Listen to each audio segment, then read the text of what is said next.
Morning, brothers and sisters. Today is Monday, September 29, 2025. Our daily gospel, St. John chapter 1, verses 47 to 51. We will just read the very core of our message in verse 49. Nathanael replied to him, Rabbi, you are the Son of God. You are the King of Israel. The Gospel of the Lord. Our message, discipleship affirmation.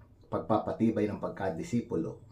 Like Nathanael, one of his disciples, Jesus will not let anyone be in uncertainty. Tulad ni Nathanael, isa sa kanyang mga disipulo, hindi hahayaan ni Jesus na ang sinuman ay malagay sa kawalan ng katiyakan. First, Jesus is always in a positive way for you, has a good living. Si Jesus ay palagi nasa isang positibong paraan para sa iyo, may magandang pamumuhay. Second, Jesus is always in the right direction for you, has a strong faith.